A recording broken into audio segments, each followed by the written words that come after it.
The story is titled, "My sister offered to house sit while I was away. She changed the locks, claimed it was hers, and held a new home party. Her face when I walked in with the deed and the cops? Priceless." I honestly thought letting my sister house sit was the easiest decision I'd make this year. I mean, how hard is it to water plants and keep the cat alive, right? Turns out, it's just hard enough if you're a manipulative gremlin and Gucci knockoffs with delusions of grandeur. So here I am, back from what was supposed to be a quiet week at a mountain cabin, trying to process how my own flesh and blood managed to turn my home into her personal Barbie dream house. And how she damn near convinced half the neighborhood it actually belonged to her. Some background before the spirals. I'm Alex, 32M, IT consultant by day, sarcasm machine by nature. My sister? That would be Rachel, 29F, human Etsy shop, professional Instagram story vlogger, and apparently now a self-declared homeowner. She's the type who once borrowed our cousin's car for a week without asking and returned it with a dent and a Starbucks gift card taped to the windshield. You get the picture. I'd recently bought my first home. Nothing insane, just a cozy 2-bedroom fixer-upper in a decent suburb outside Phoenix. Closed the deal solo, paid every cent out of my own pocket, and was finally starting to feel like an adult. Which, of course, is the exact moment Rachel decided I was being selfish with all that space. Anyway, I had a work retreat scheduled, mandatory corporate bonding crap, so I asked Rachel to house sit. Feed my orange menace of a cat, oatmeal. Keep the lights on. Maybe dust a shelf if she was feeling generous. She said yes immediately, all sweetness, and "You're the best big brother ever." Text emojis. I should have known. Day 1 of the trip. Fine.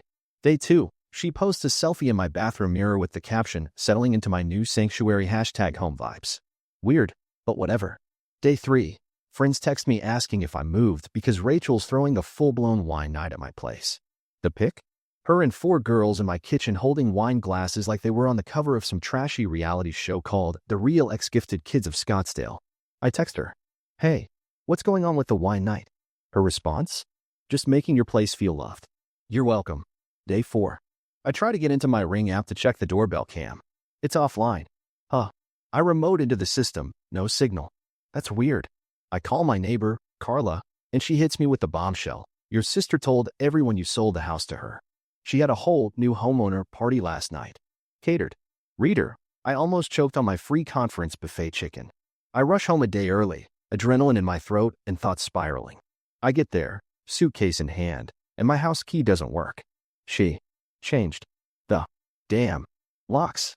I swear on every bad decision she's ever made. This girl had actual signage on the porch, "Welcome to Rachel's retreat." It took every ounce of restraint I had not to go full WWE on the flower pots. But I had something better in my back pocket, the deed. So apparently, some of you wanted a little more context, especially about my family, my sister, and why I ever trusted her in the first place. I didn't include all that in the first post because, honestly, this kind of dysfunction feels normal to me at this point. Like emotional background noise. But I get it now, this kind of crap doesn't just happen. It builds. So here it is. Growing up, Rachel and I weren't close. Not in the cute, we bicker but love each other sitcom way. No. More like, I'm the crash test dummy and she's behind the wheel giggling. She was the golden child from the jump, parents' little miracle baby. Their, oops, surprise, gift from God 3 years after I ruined their travel plans by being born. She was loud, dramatic, good at playing the victim, and terrifyingly good at reading people. By the time she was 8, she could cry on command. By 10, she had my parents apologizing to her after she stole my birthday money. "She's just expressive," they said.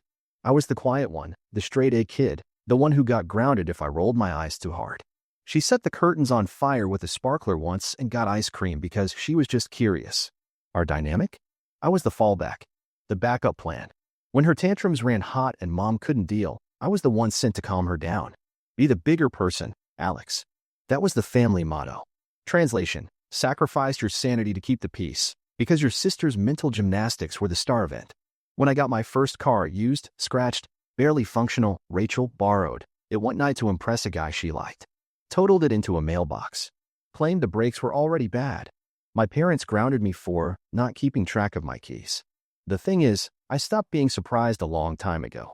I moved out at 19 and didn't really look back. I've had to draw boundaries with my parents more times than I can count, but they always found a way to sneak her through the cracks. She's family. She's going through a rough patch. She just needs a little help getting on her feet.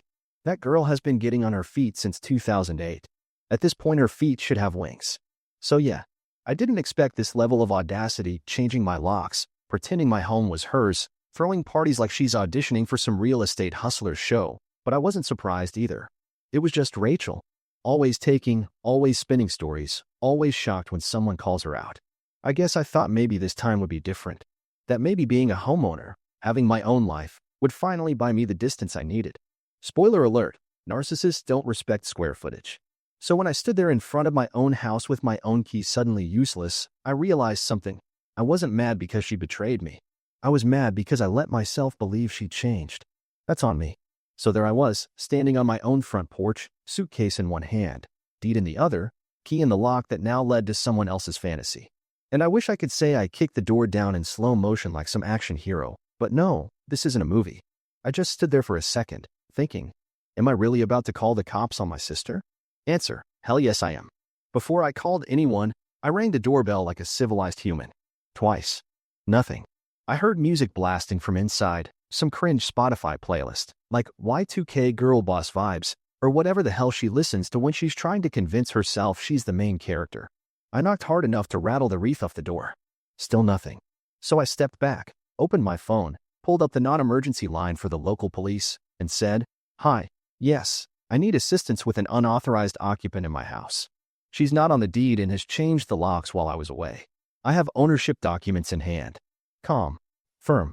Like someone who's already played out every possible version of this in their head during a rage drive down a highway.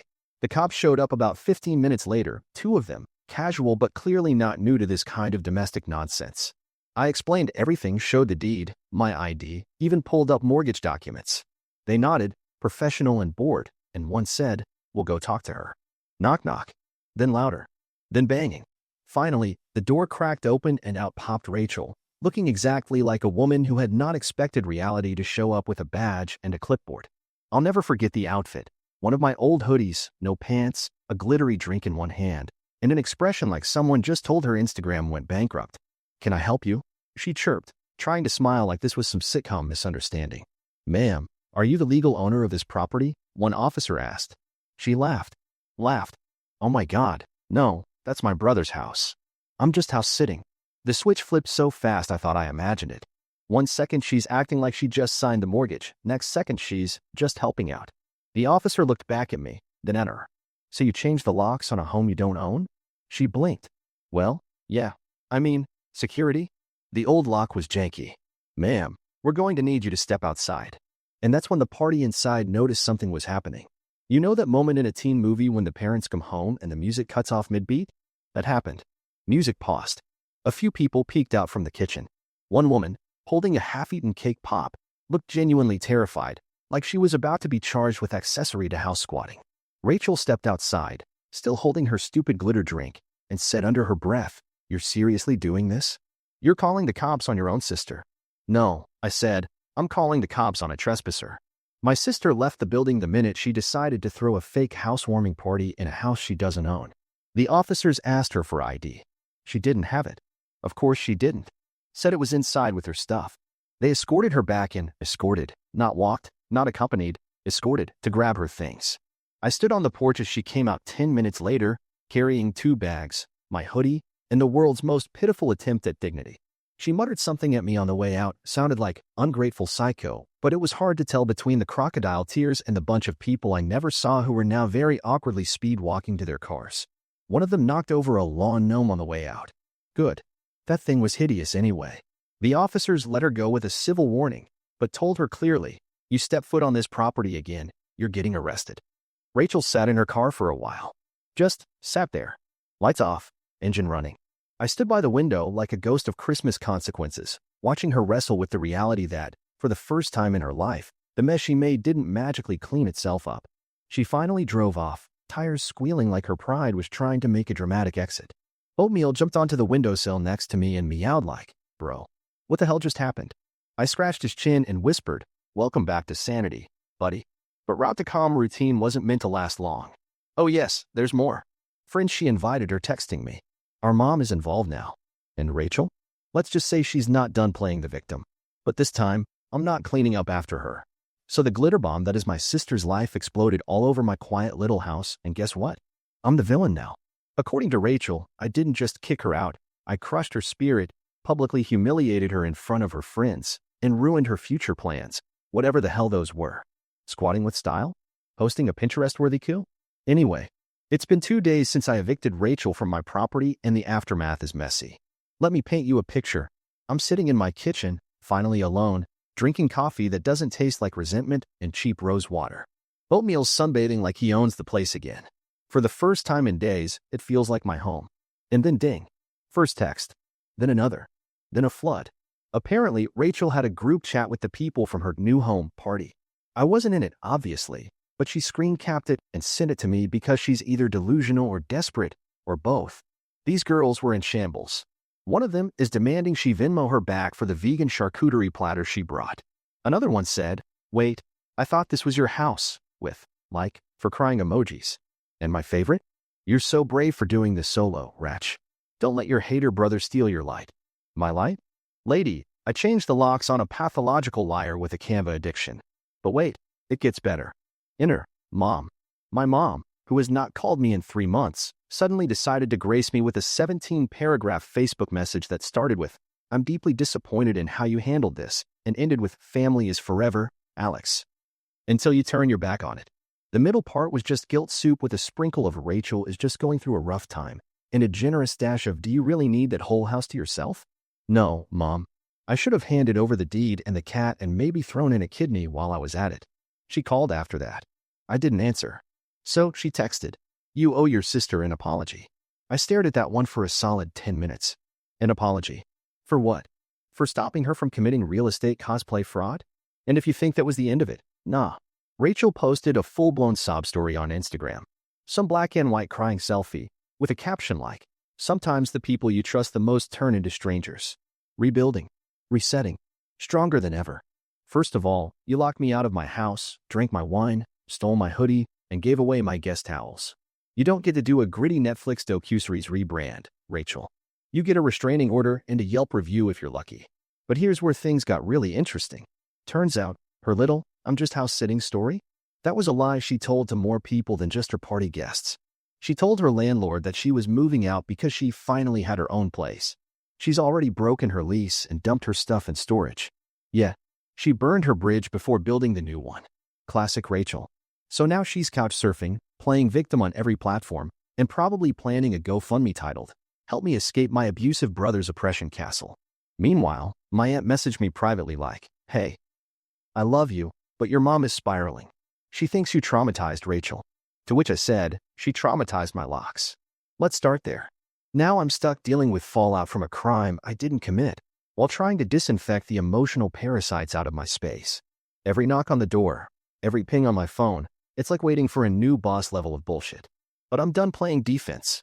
Because guess what I found in my mailbox this morning? A letter. From a lawyer. Rachel's lawyer. And no, I'm not kidding. I haven't opened it yet. Not because I'm scared, but because I need to mentally prepare for whatever flaming garbage is inside. And I will open it. On my terms. With wine. Now about this letter. The one I found in my mailbox like a ticking glitter bomb of legal nonsense wrapped in cheap envelope glue and narcissism. I didn't open it right away. I just stared at it for a while, like maybe if I glared hard enough, the words inside would combust. It had that over-serious lawyer stationery vibe. Helvetica font, confidential correspondence, the whole 9 yards. Part of me expected it to be a cease and desist for publicly humiliating my sister's fantasy life. Another part thought maybe it was a prank. Like Rachel had finally lost her last marble and was now legally trying to sue me for hurting her feelings? Spoiler, it was worse. I waited until Monday morning to deal with it. Put on my cleanest, I pay my bills and mind my business outfit, grabbed the letter, and drove to a law office downtown where a buddy referred me to someone named Jenna, divorce lawyer turned all-purpose family chaos consultant.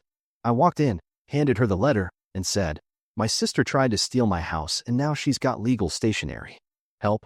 Jenna, mid-40s, no-nonsense eyes, the kind of woman who's probably sent multiple ex-husbands packing with nothing but their dignity in a Target duffel bag, read it silently, then made a face. Not a full grimace. Just that micro-expression people make when they're trying not to laugh at something stupid. "Well," she said, "this is new.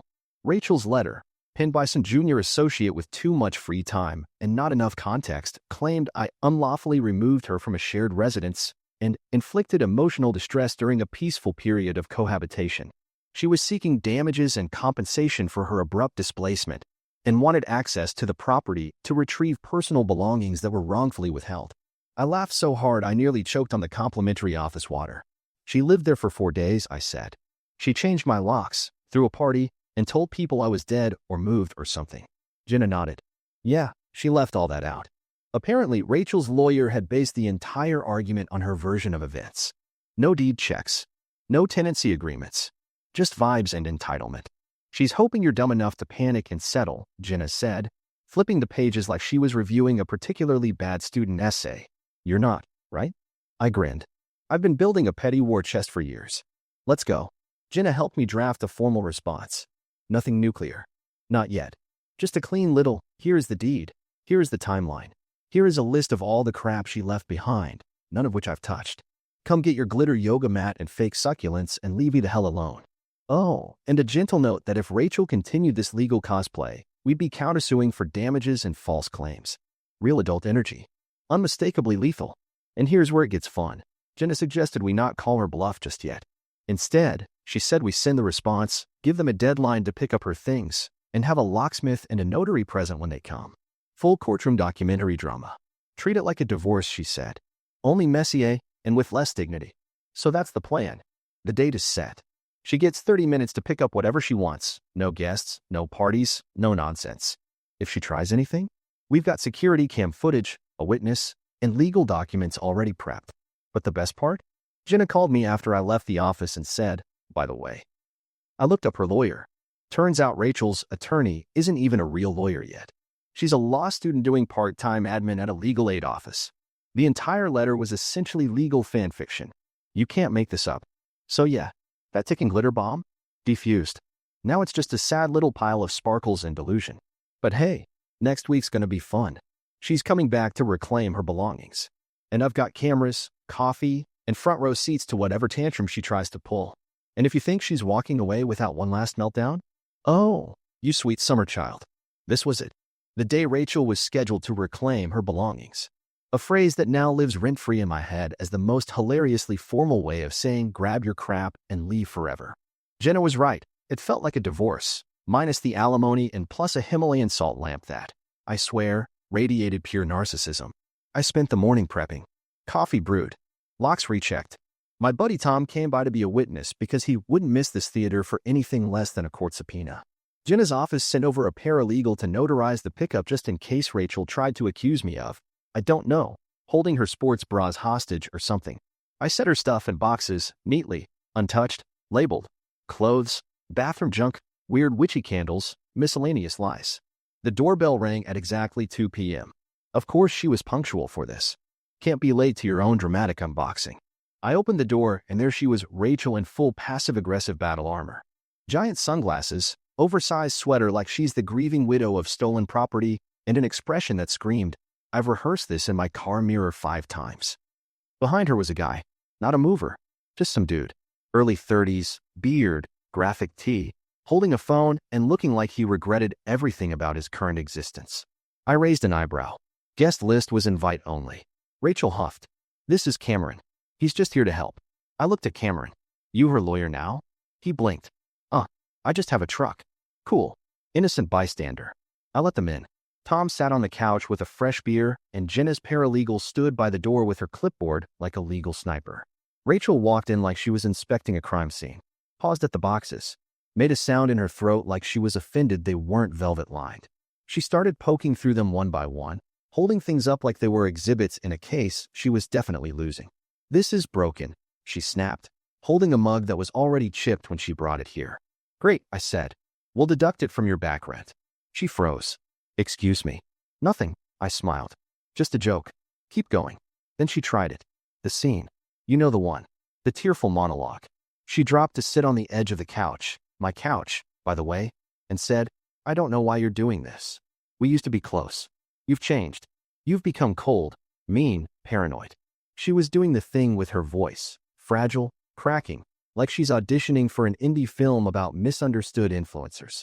I just looked at her. really looked at her. And I realized I didn't feel anything. Not rage. Not sadness. Not even disgust. Just done. I walked to the kitchen, poured myself a glass of water, took a sip, and said over my shoulder, "Clock's ticking. You've got 10 more minutes." Rachel stared at me like I'd slapped her. She looked at Cameron, who pretended to find something very interesting in the grain of the hardwood floor. She stood up too fast, knocking over the miscellaneous lies box, then crouched to gather her things, muttering under her breath. I didn't ask what she said. I didn't care. As she walked out the door, she paused one last time. "I hope you're happy, Alex." "I'm peaceful," I said. "You wouldn't recognize it." Then I shut the door, clicked the new deadbolt, and for the first time in weeks, it felt like my house again. No more calls. No more group chat screenshots. No more Facebook essays from Mom. Rachel went quiet after that. Deafeningly, beautifully quiet. Maybe she finally realized her magic tricks stopped working. Maybe she's scheming something else. But I don't care anymore. Because the locks are changed. The air feels lighter. Oatmeal sleeps in the sun again. And me? I finally remembered what it's like to feel safe in my own space. It's been almost 6 months since I changed the locks, boxed up Rachel's fantasy, and reclaimed my life. Every so often, I scroll back through my old posts just to remind myself that yeah, that circus actually happened. Sometimes it feels like I blacked out and woke up in a totally different chapter of life. One without gaslighting group chats, impromptu house parties in my kitchen, and a sister who thought squatters' rights started with a glitter candle and an Instagram caption. Things have changed. A lot. People have been asking what happened next. I wasn't sure I was going to keep updating. I thought the story was over. But maybe it's not so much about endings as it is about what you grow into after everything burns down. There'll be some updates and a plot twist I never saw coming. Did Rachel ever contact you again? Short answer, no. Long answer. She tried to tag me in a sad girl quote graphic 2 weeks later that said something like, "Even betrayal feels like love when it comes from family." I laughed so hard I choked on my coffee and blocked her on every platform I could find. I heard through my cousin that she's living in Sedona now with some guy who sells holistic leather crafts and calls himself Moon. Sure, live your truth, Ratch. Did your mom ever apologize? Define apologize. She did call me during Easter and said, "I've been thinking about what you said, and maybe you weren't entirely wrong." That's as close as it gets in our family. She still brings Rachel up like she's a war widow, but at least she doesn't try to guilt trip me into reconciling anymore. Progress, I guess. Did she really have a lawyer? Nope. Turns out Cameron, the guy with a truck, was just a friend of her new boyfriend, who got roped into the chaos thinking he was helping her move out of an abusive relationship. Yeah, that was the story she was telling by the end. Unbelievable? Yes. Surprising? No. Are you okay? Really? Honestly? Yeah, better than I've been in years. Which brings me to the next part. Now, about something really unexpected that happened since everything came to the end. You must remember those group chat screenshots? The ones she sent me trying to guilt trip me? Well, one of the girls in there, Harper, sent me a message after the dust settled. At first I didn't recognize her name. Turns out she and Rachel used to be close. Like ride or die until Rachel slept with her boyfriend kind of close. Harper had noped out of that friendship years ago, but apparently got lured back in for the fake housewarming party because, in her words, I wanted to see if she was still a pathological liar. Spoiler, she is. She told me she'd seen my posts. Said she admired how I handled everything. Said she was sorry for even stepping foot in my house that night. I told her it wasn't her fault. Nobody walks into a con thinking they're the mark. We ended up talking. A lot. Turns out we had more in common than mutual betrayal and a shared loathing of floral wine spritzers. She's a teacher, wicked smart, dark sense of humor, the kind of person who calls out your BS without making you feel small. 3 months ago, we went for coffee. 2 weeks later, we hiked Camelback and argued over our favorite Tarantino films. A month after that, she kissed me in the rain like something out of a Netflix finale I never thought I'd star in. Is it fast? Yeah. Is it weird? Definitely. Is it kind of poetic that my sister's ex-friend ended up being the person who reminded me that not every relationship ends in fire? Absolutely. Here's the thing nobody tells you about taking your life back. It's not always loud. There's no victory parade, no triumphant music swell. Sometimes it's just the quiet, the beautiful, deafening quiet, when the chaos is finally gone. When you can hear your own thoughts again and realize, holy hell, I've survived something. The house feels different now. Still mine, but warmer, calmer, lived in. Oatmeal follows Harper around like he's auditioning to be her emotional support animal. My kitchen smells like coffee again instead of burned essential oils. And I'm not just surviving anymore. I'm rebuilding. Not because I'm trying to prove anything, but because I finally can. And if you're still reading this, if you followed all the way from that first post about the locks, the cops, and the party that wasn't, thank you. Seriously, you don't know how much it meant to have people, total strangers, rooting for me when I didn't even know how to root for myself. If you're dealing with your own Rachel, I'll say this. You're not crazy. You're not cruel. You're not overreacting. You're allowed to protect your peace, even from family, especially from family. And sometimes, the strongest thing you'll ever do is lock the damn door.